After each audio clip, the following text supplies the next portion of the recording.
This is a CopThink podcast where we answer the question, why do the police do what they do?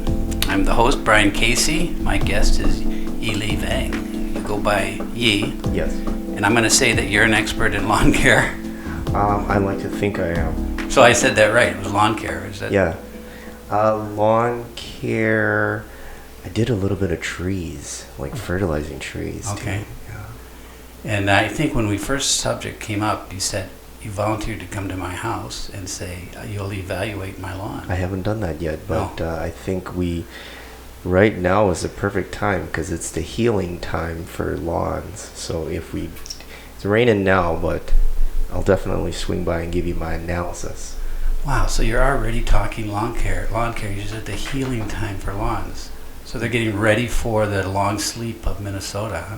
That and then grass just naturally, ideally this is the cool, wet kind of, so if you're going to reseed now, I would reseed.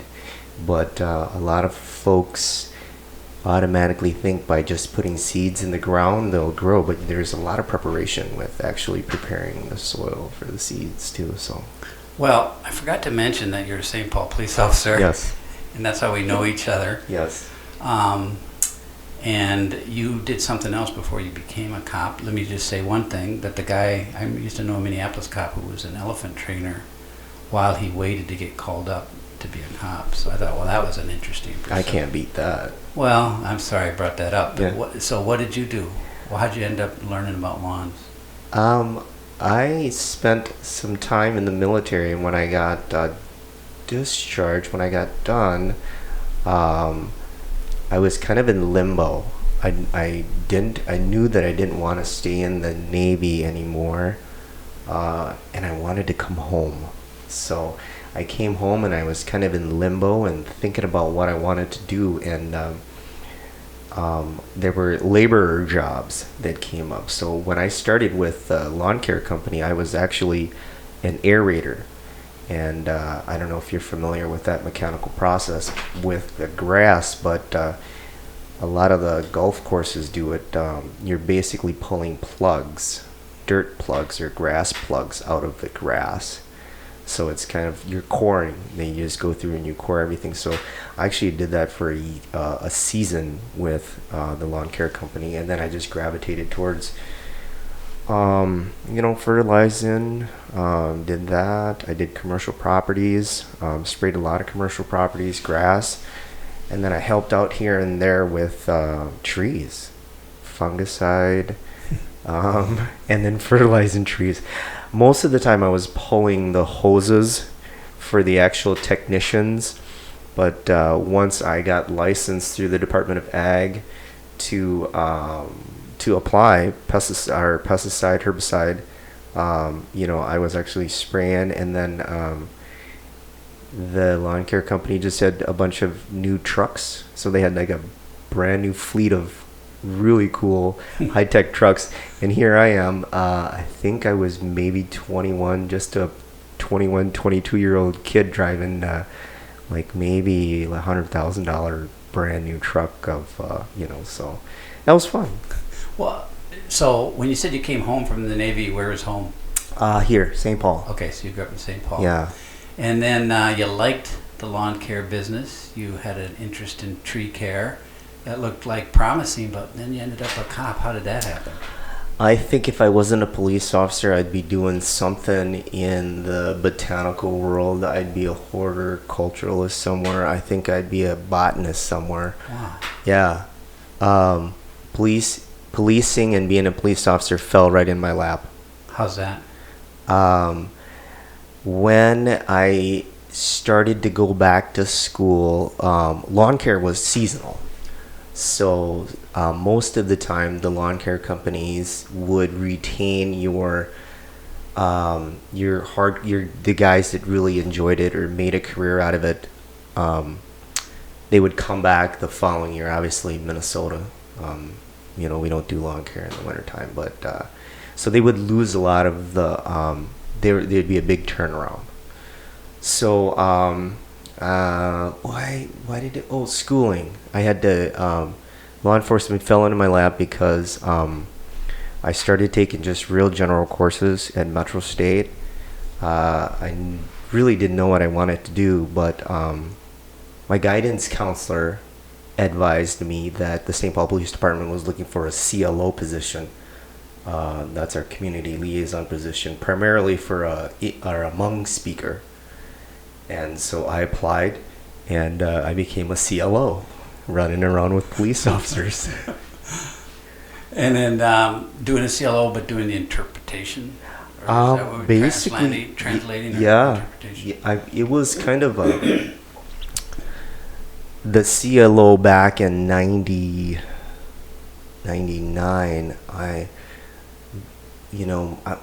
More of you were in the office, and you were kind of a jack of all trades. When officers needed you to translate, you would go with them. Believe it or not, back then the officers still wrote reports by hand, and maybe I assisted a little bit here and there in writing some of the reports, but so I just had an opportunity to really be with police officers and in the presence of police officers, and in the right in the middle of I wasn't going to any of the calls or anything like that, but just being in the police atmosphere. So you weren't a little boy that said, I want to be a police officer when I grow up? Never. Oh, what were you saying when you were a little boy?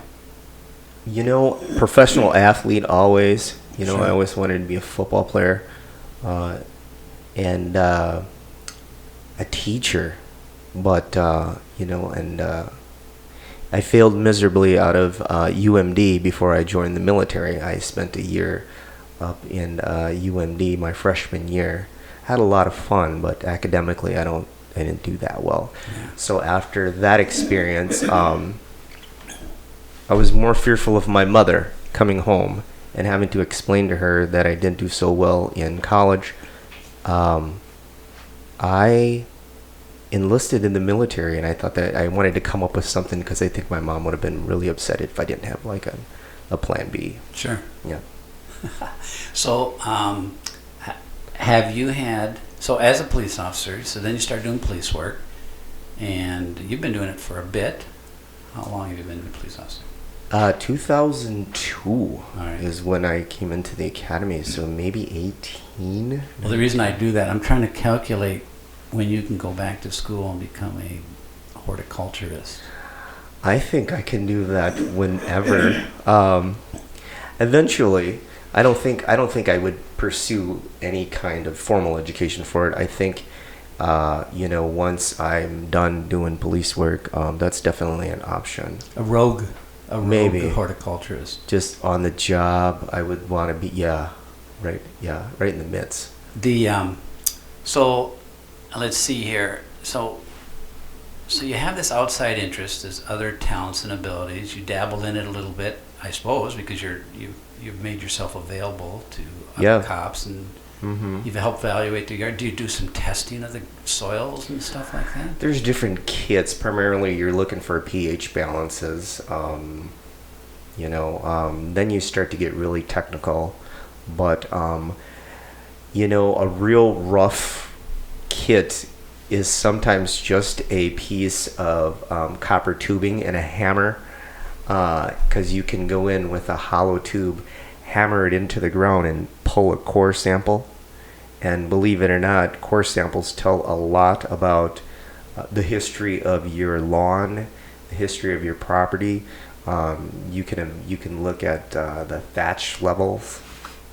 I can even tell whether you mulch or if you bag, depending on the core samples. I like how this sounds. So you could come in, so you wouldn't need a big fancy $100,000 truck. You go beep, beep, beep, you back up to the lawn, and no, you can take a copper pipe and a hammer, do your own core sample, come out, and then you get in your zone and look at that core, and then render your diagnosis. Different areas of the yard too, believe it or not. Yeah. Good for you.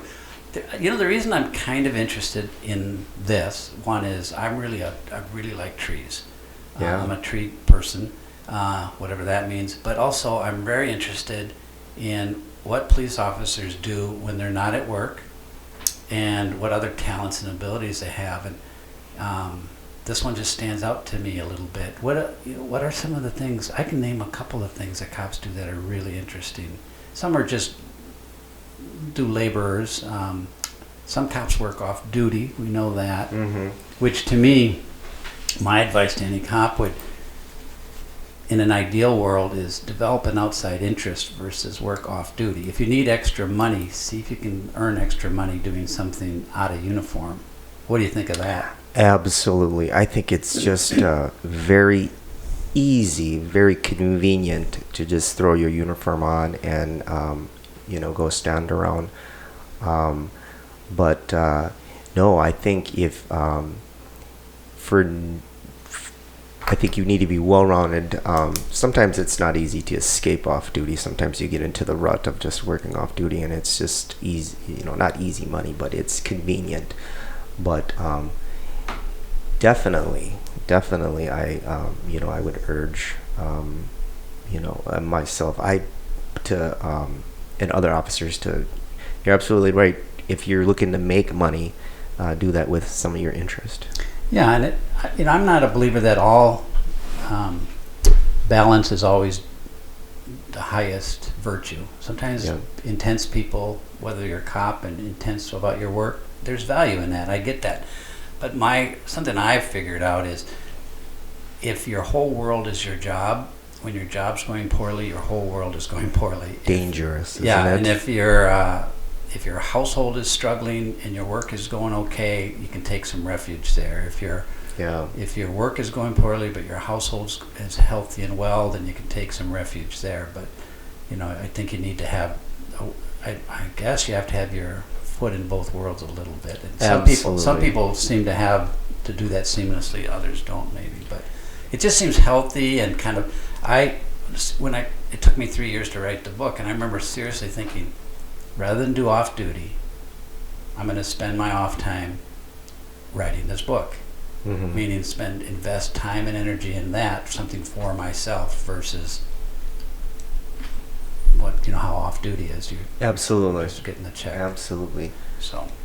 Yeah, again, it's just making money too. Obviously, there's different ways to make money. It's convenient and easy sometimes to just work off duty, but there's if you want to supplement your income, definitely there's other things you could do, and if you can do that with things you enjoy doing. So in 18 years at our department, what have you seen other cops do that kind of noteworthy to you for off-duty work, or not off-duty, outside interests, maybe not even a paid thing? Outside interest, definitely outdoor stuff. Fishing, obviously, in Minnesota. Hunting, that's huge. I started getting into metal detecting. I did that. I've been doing that. That's really interesting.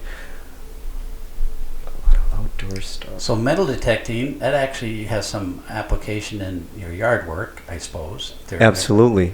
But also, I can see why you'd be interested in that. I'm kind of a treasure hunter myself. I did something as a boy. I'll show you. It's in the house here.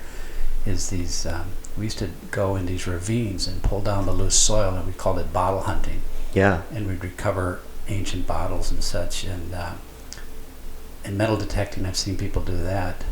That looks really interesting. Is that why you do it? You try to find some lost Ultimately, treasure? I'd like to score the multi-million-dollar ancient relic. Right. Yeah. Which you may or may not know where it is right now. Right. You're just still zeroing I might just give it back to to the property owner. Or the history museum. Or Yeah, absolutely. Yeah, good cop does good thing again, Yeah.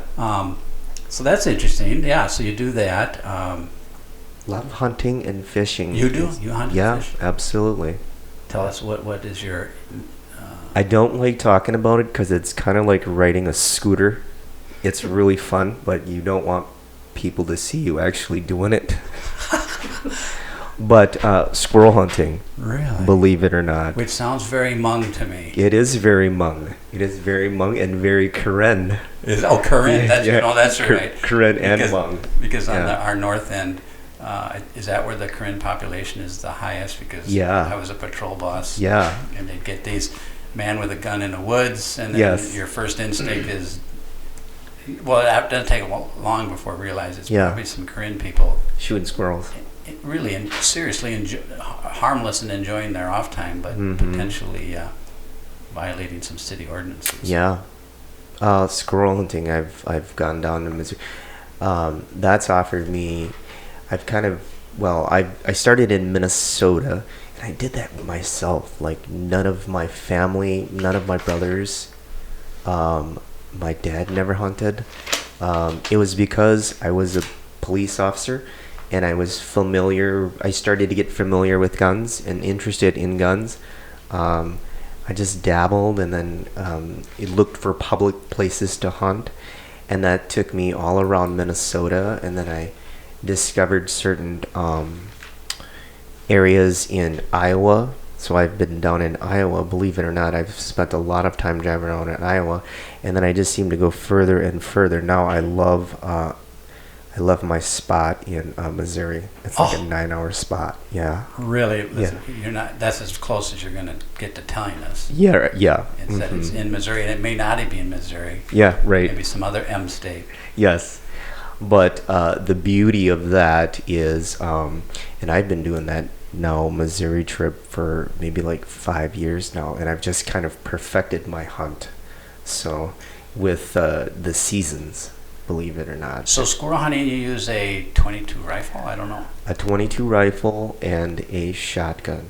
Really? Yeah, I use a 20 gauge. It depends on. You keep the shotgun in case you wound the squirrel and he gets angry and he comes and attacks you? I wish there was a really nice gun to where it was a combination of a 20 gauge shell and a 22, because there are in some situations and in some conditions in certain times of the year, the squirrels are phantoms of the woods. They won't even. You'll see like a blur, and you're just kind of. You need to shoot through foliage. Oh, I get it. And then in certain conditions, in certain times, they'll just kind of sit at a distance, and that would be your 22. So, I get there. I'll usually have both a shotgun and my 22, but depending on how the squirrel, I know it gets real technical, depending on how they're moving, the wind direction, then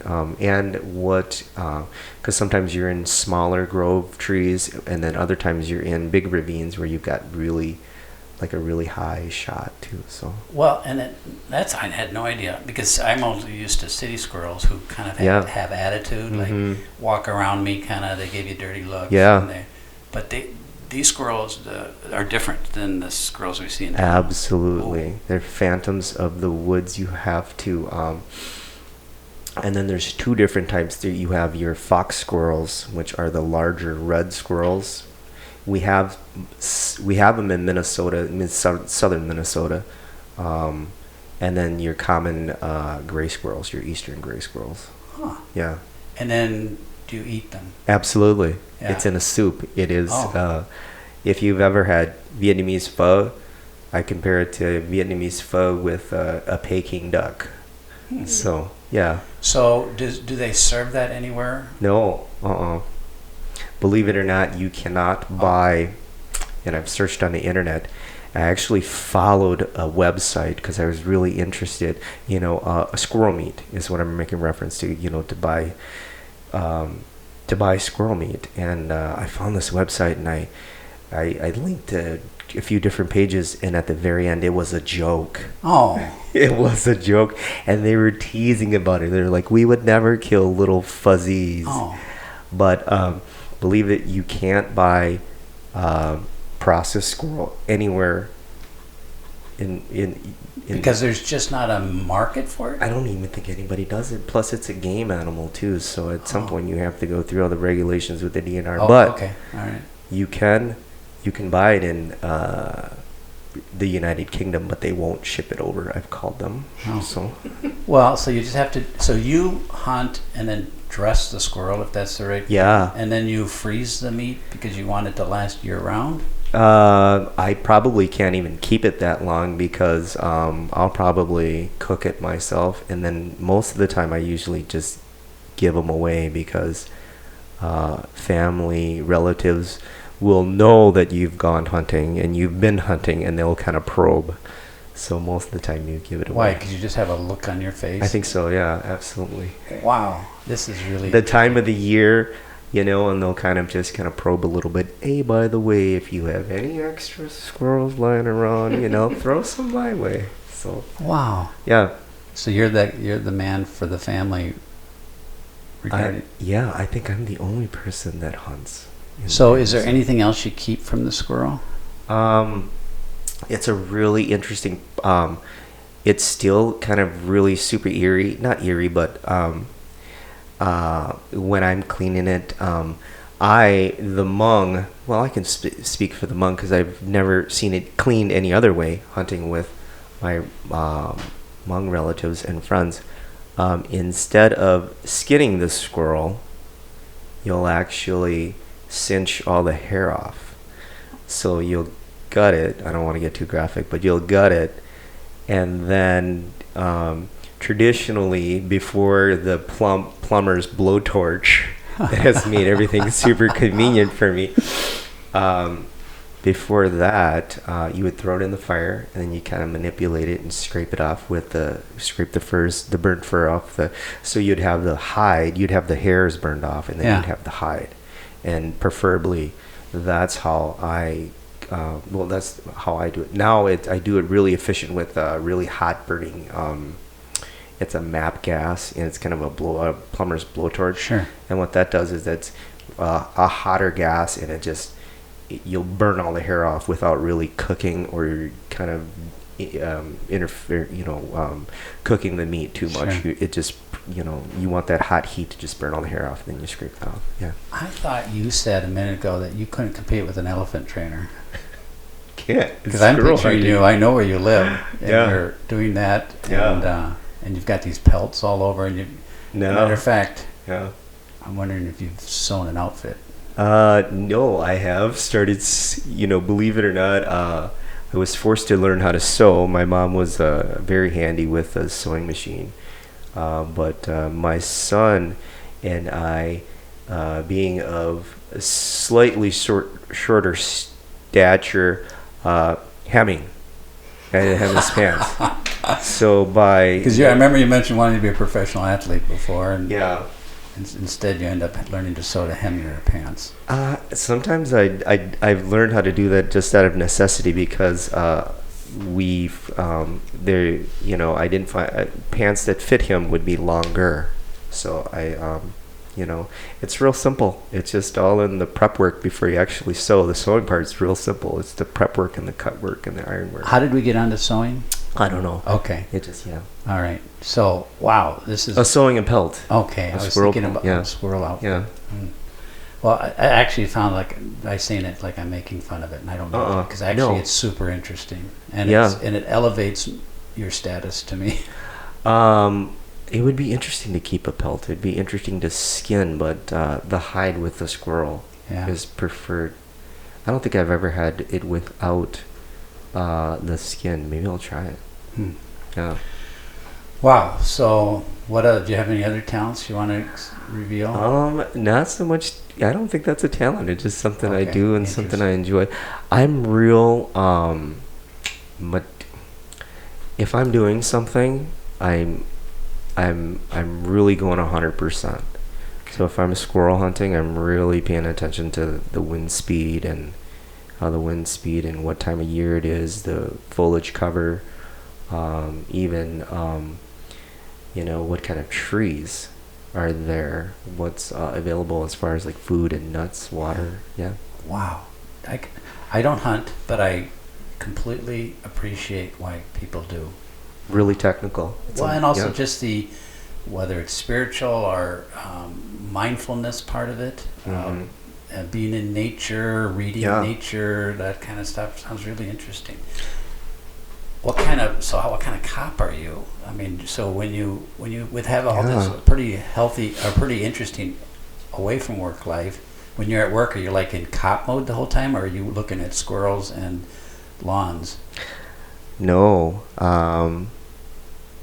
I think one of the most important things I've learned from my job or about being a police officer are the transition periods before and after work. I know we speak of cop mode, and I must have learned that at some in-service training at some point, but and they spoke of the instructor spoke of transition time. Yeah. And the things you do before you get into cop mode. So, part of what I do is your ritual, I'll just normally shower just because even if I'm going to an off-duty job, and then you'll put your uniform on accordingly to different pieces and stuff. And then at that point, I think you're mentally getting into your cop mode. And then after work, I think it's really important for myself. I found it that if I did anything if I did anything, it would have to be maybe an hour, or I'd have to give myself some transition time back into, I call it Clark Kent mode. Yeah. Well, I like what you're saying. We could do a podcast on this. Are you familiar with Sebastian Junger at all? He wrote The Perfect Storm, but he also wrote a book called Tribe, and he embeds himself with soldiers and studies post-traumatic stress disorder. Yeah. Anything he says, I listen intently to. And he says that we are in a largely de-ritualized society. And what you're saying is the transition and the kind of rituals that police officers partake, either personal or as a group. I think we're really fortunate that we belong to a group that has these rituals and processes, even all before we take our first call, just where we, how we dress in the locker room, what conversations are permitted and what aren't, where people sit, what activity, and then kind of going out looking for trouble then, and then returning back and transitioning. And that transition thing is a real health and wellness issue too, because I know some young officers really struggle with transitioning away from the work and then transitioning to work. I had one officer tell me that he could feel the stress building as he was approaching going back to work, and that it was a sign. He interpreted it as a sign of I'm having major trouble or whatever. And I thought, well, it's good that you can at least identify it. So I mean, at least you can kind of start to look at that, or it's more tangible to you. But anyway, you were talking about the ritual. Oh, so how does that relate to? So when you're at work, are you saying you're not a squirrel hunter anymore? You're focused. Focus. I use some of what you're just you're focused with your surroundings, and you're just focused with what you're doing. Doing it for the last 18 years, I think I've become efficient at it. Yeah. Do you patrol the neighborhood you grew up in? No, the neighborhood I grew up in is in central, the north end, McDonough, public housing. Oh, yeah, sure. Yeah, but I ran around all over in St. Paul, so yeah, I mean, I grew up in St. Paul. Did you have any encounters with the police when you were a kid? No, I was actually really quiet. It's kind of quiet, and I know I had a lot of friends and we'd hang out, but no, we were fearful of police officers and very respectful, and just kept a distance, and hope that you actually never ran into a police officer. Yeah. Sure.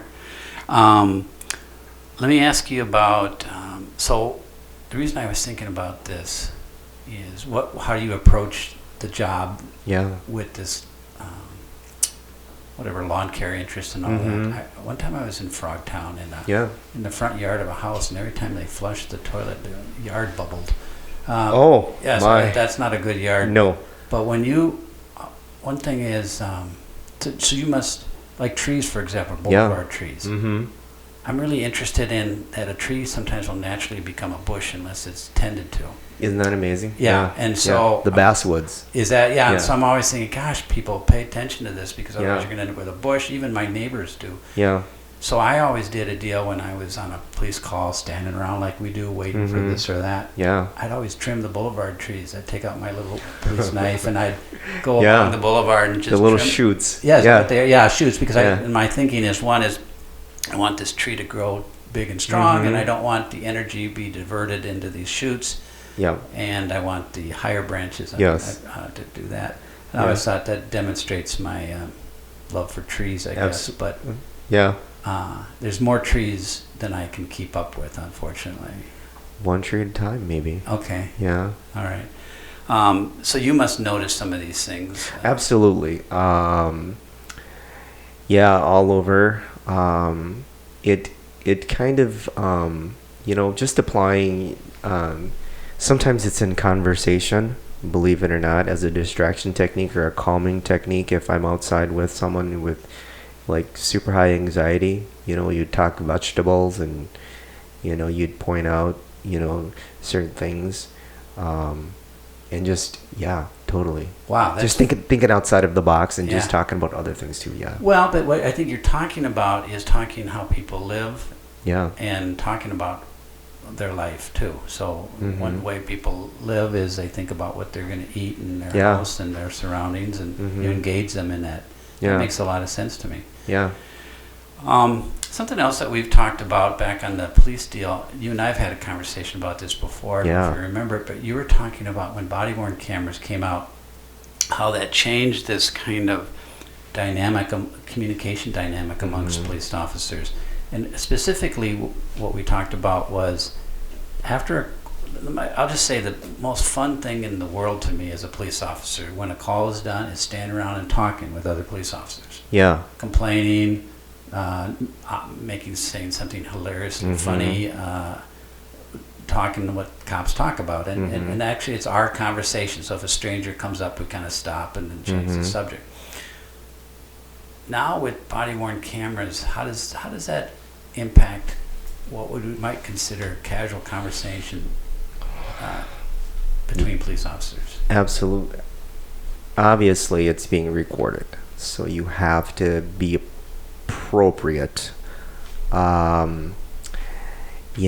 I was really analytical when the body cameras came out. I actually mentally wanted to observe how I would change and how I would do things differently, or how the body cams would affect me. I even found out, I discovered that my actions inside of the squad car by myself, driving to the call, had changed. And usually and I don't speak as much, or you're not as expressive because it's being recorded. In that aspect, sometimes during the call, or if there's a lull in the call, or when you're when you're at the house or when you're at the call, obviously we go through a lot of anxiety, we go through a lot of there's a lot of things that happen. We have really high stress levels. You go from a person with a gun to a broken window call within like 10 or 15 minutes. And sometimes I've noticed, and I've been lucky enough to be on the force before body cams, long enough before and then with body cams. But some of the most enjoyable conversations that helped me out during high anxiety and high stress situations were the joking around and the jokes, whether they were perhaps seen in the public eye as appropriate or not. But that was our private conversation, and that was a conversation between you and I, because you and I being your partners or your coworkers, acknowledge that it's a high stress situation. And to maybe alleviate some of that, you'd make a joke, or you just kind of probe at something funny. I totally understand what you're saying, and Yeah. I believe there's actually a science behind it. What it does is communicate to the other person that they're in control of their brain. Absolutely. That they, I don't know, you and I have experienced this, to be the first person through a doorway on a gun call. Mm-hmm. So you're entering a door without knowing what's on the other side. Mm-hmm. Super intense. And as cops get ready, get on point, Mm-hmm. what it does is communicate. I'm in control of my brain. I'm in control of my breathing. Yeah. And it is really stress reducing. I don't It's know what almost it does. comforting. Comforting, maybe that's the better word. To where you and I are sitting at the threshold of this door, and I'm like, "Hey, Brian, Yeah. it's raining outside." Yeah. Or hey, look, Yeah. there's a dirty spot on the carpet. Right, or you point to something. Yeah. You point to something hanging on the wall. We could go. I Yeah. think of numerous things, because there's nobody no career that I know of that goes into more homes of strangers in this career, and basically uninvited, meaning they're not cleaning up before you get there. So you get to see how people live. Yeah. Some people have some interesting things to observe in that environment. But anyway. So that's one of it, is that communication you kind of... Yeah, body cams have taken that away. Yeah. Because you have to be cognizant of that all the time, and that could be scrutinized. And used against you legally. That's the problem. Before, after, during. Right. Yeah. Right. Mm-hmm. And another thing I've often wondered about, and I'm just not, because I'm not in patrol routinely, I'm just not as good at it as the other cops are, but I've had conversations where they'll, especially in the early days, will look at me like, don't go there. Oh, yeah. Because I'm a novice with the body cams, and I'm thinking, what? That seems unfortunate. And also, too, is just the strategizing. It seems to me cops should be free to strategize without having that. I don't know, how do they do it without exposing themselves to extra scrutiny? I guess the reason I originally asked the question, I was thinking about the post-call, and I know that cops can signal each other. All clear, meaning, hey, we can turn them off and go about our business. Yeah. But it's almost easier just to get in your car and drive away.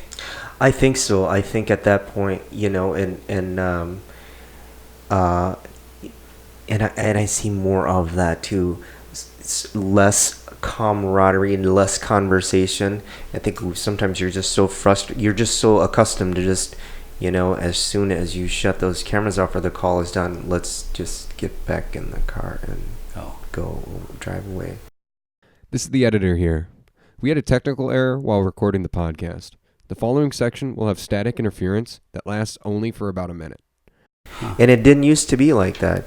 Believe it or not, I remember working midnights in Central, and part of dealing with a high-stress situation, high anxiety, a really intense call, and I almost felt like it was my debrief, to where we came around and we talked and we joked and we talked about how dangerous it is. It wasn't like a real like a strategic debrief or anything like that, but it was kind of just our way of saying, dude, that was scary, man. It's like a mini debrief. Now, I'm very familiar with debriefs and formal debriefs because of the job I do. But I value more, or I value equal value is the mini debriefs that happen numerous times a day. And what I think cops do is they get in proximity to each other. Yeah. They see that they're upright. They see that they're laughing or angry or joking or sad, or I don't know, sad, but or impacted or not. Yeah, absolutely. And it's so comforting because you basically, recognize that someone else is maybe impacted or not, or want to joke about it, or and all that. It is really useful. And I know that one of the things that was helpful for me was sometimes tactically I thought I did something wrong, or maybe I wasn't, and I was always concerned with my coworkers that I wasn't doing something correct, or I wasn't doing something wrong or right. So after the call, it would be a chance for me to just kind of reassure that I was doing everything right. Right, or if one of them expressed some confusion themselves, a senior officer, or like, I was thinking this was going to happen and that happened. You're like, it was such a human interaction. Yeah. You're like really glad that they revealed that they didn't. That's why I even wonder, I mean, I got to become a cop without tasers, in-car cameras, and body cams. So, I mean, I had to learn the craft without all that. I just think of brand new cops, I know that they take in the technology more naturally, but at the same time, you're just not very good at the job when you start. You have to and then to have to recording your misstatements and zigs when you should have zagged. I mean, that's... I call it swag, like your street swag and your cop swag and your ability to communicate and analyze the situation, analyze the energy, analyze the tension, and to be able to defuse.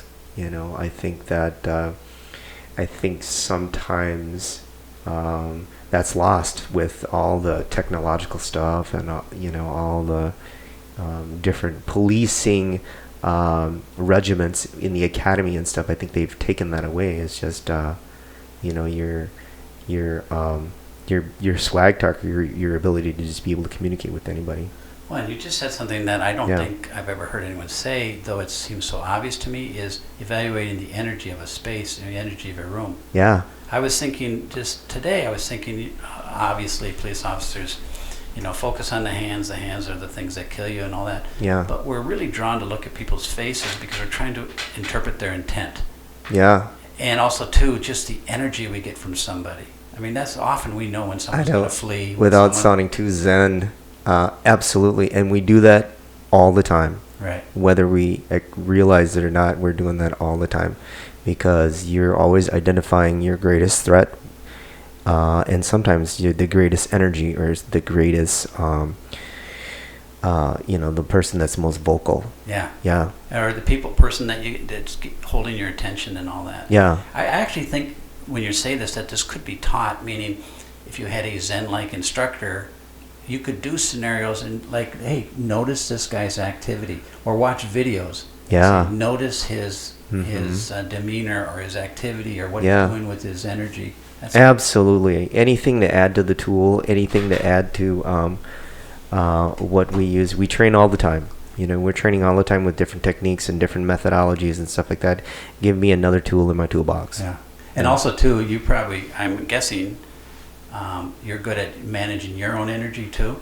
I'd like to think I do, yes. Well, but, you enter a room and you're the cop, and sometimes yelling helps. Sometimes talking low helps. Absolutely. Sometimes standing and watching helps. Sometimes leaning in and going hands-on helps. Sometimes being really respectful of their space helps. Sometimes being disrespectful to their space helps. I mean, there's a lot of different angles to take. It's like a multi-tool. Yeah. Yeah. Well, before we finish, I want to just do a quick commercial. If you enjoyed this podcast, you might be interested in my book. It's called Good Cop, a Get Healthy, Stay Healthy Guide for Law Enforcement. So I cover a lot of topics in this book, a lot of wellness topics, some of which we talked about. The book can be purchased on Amazon, or you can also find more information about me, this podcast, or the book at the website goodcop.com. So, what else, when you were thinking about coming here to talk with me, what were you thinking about? I wanted to make sure I didn't offend anyone, not offend anybody, and speak freely. Although speaking freely sometimes is a little bit, you'd have to show some kind of restraint. But I also didn't want to I didn't want this to just be a complaining session where we would sit here and talk about how horrible, or the bad thing, or what I recognize as something that, like the bad aspects of the job. But I think it's really interesting. Law enforcement work is changing. The objectives are changing. The methodology is changing. It's changing fast. If you don't adopt to it, if you don't participate in the policy making, if you don't voice your opinion in how we're going to do, and then the community, there's different expectations, and we're trying different things, and it's changing, and I recognize that, and I've embraced that. So, well, you said it's changing, and it's changing fast. I think it is changing remarkably fast, and maybe other people have had this experience they'll say, "Oh, my era changed a lot." I think it's changed dramatically. Absolutely. And also, one reason I know it's changing dramatically is certain officers get sacrificed because of their failure to adapt quick enough. Mm-hmm.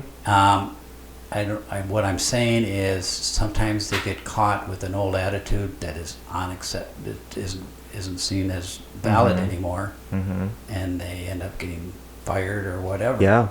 And it's not that they are necessarily bad men or women. It's just that they may have not kept up with how rapidly things were changing. Absolutely. And as wonderfully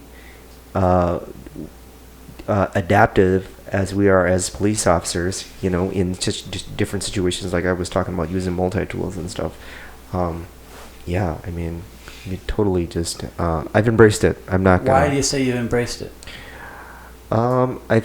I can say that I've started my police career with in the early 2000s to where it was just a more intrusive. I think we were more intrusive as far as like a little bit more free flowing in what we were doing. We had perhaps a lot more discretion, and then I was fortunate enough to do patrol work for me. I think I was maybe 7-8 years, and then I went into an officer investigative position with a specialty unit for 6 years, and I've only been back on the streets for 3.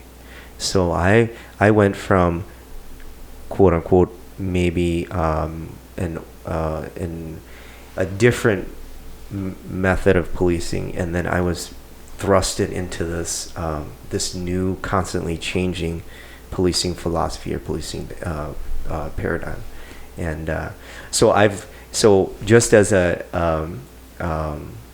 just as a necessity thing for me, I think I've just kind of, instead of trying to do things the old way or trying to do things how we used to do it,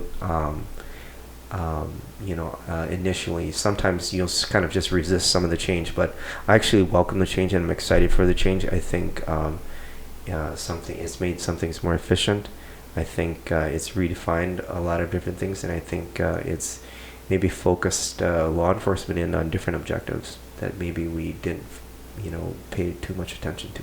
Well, I do think, at least we are actually adapting in some areas remarkably well. Absolutely. Considering how difficult our job can be and the unreasonable expectations sometimes. One thing that I remember hearing an older cop say that was profound for me is that if society doesn't want this or that police action, why are you going to just want this or that police action? Meaning, if society doesn't support what you're doing, if you're going to do it, you're just going to go out on a thin branch, kind of type of thing. Yeah. That was kind of interesting thought. So 18 years ago, there were other Hmong officers. Very few 18 years ago. I think I was the number 7th or 8th. Because I know we've had Hmong officers that have had full Absolutely. long careers that have retired. I call them the the last of the dying breed. Of the first officers, the first wave of wave of immigrants, of Hmong immigrants, and these guys I think were pioneers. Your Shuachas, your Nyakongs, your David Yangs. Try learning English and being a police officer at the same time. And I think those guys overcame great hurdles, and they paved way. They paved the way, and they made it. By just seeing them as police officers, you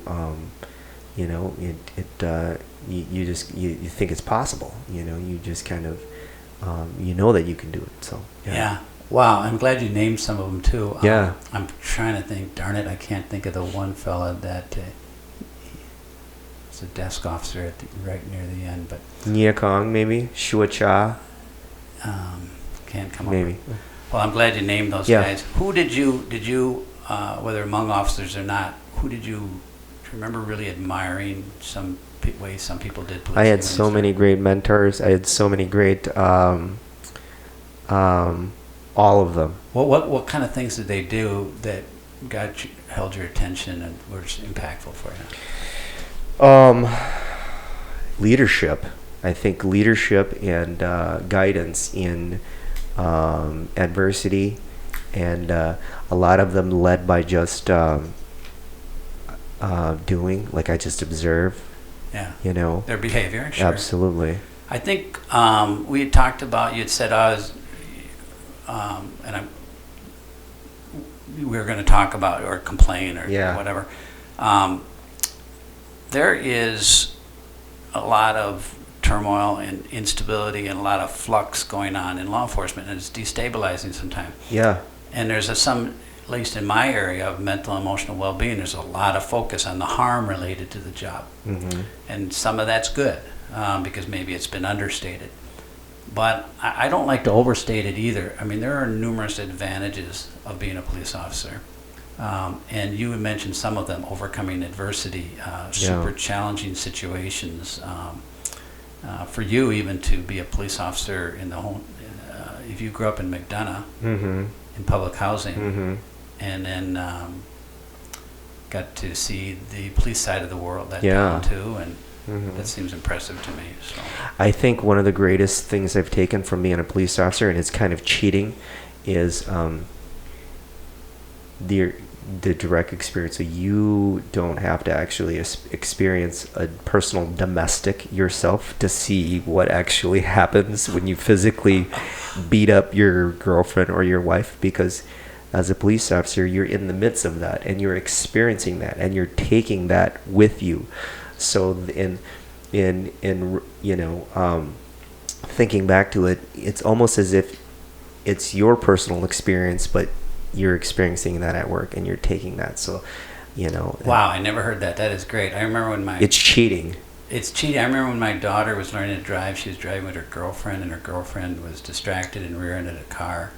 And I remember, thank God, my daughter got to experience a car wreck, and it wasn't our car, and my insurance Yes. going up, you know. But the experience of being a cop and making observations about the, you know, it's not my domestic and all that type of stuff. Mhm. That's a very interesting point of view. Yeah. And that's one of the benefits of being a cop, is just seeing so many variations of how people live and being Yeah. up close. And I've even noticed, this is a little bit of a rub for me, is there seems to me this increased sympathy nationally for the criminals. Sure. And I'm thinking, the problem I have is I've spent so much time, like you have, with victims, Yeah. and seeing the harm that Mhm. what often is, to me, just lazy, selfish behavior. Mm-hmm. You know,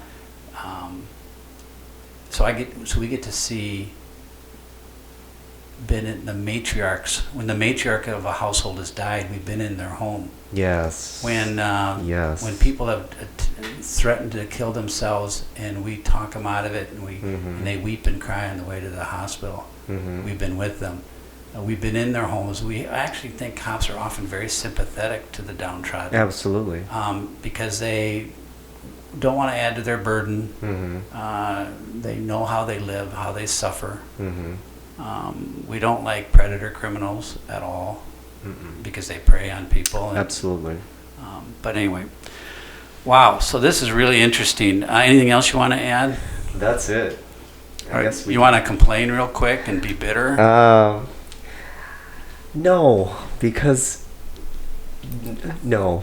Yeah. Just because I do it enough by myself in the car sometimes with the camera turned off. Oh, funny. Yeah. All right. Well, I really appreciate you Thanks. being Yeah. on this with us, and it's important for cops to talk about what they think about and why cops do what they do. And you gave me a lot of new insight into the mind of a police officer. So, and then actually we'll talk about lawn care here off Yeah. the mic. Mm-hmm. All right. Thank you so Thanks. much. Thanks, Brian.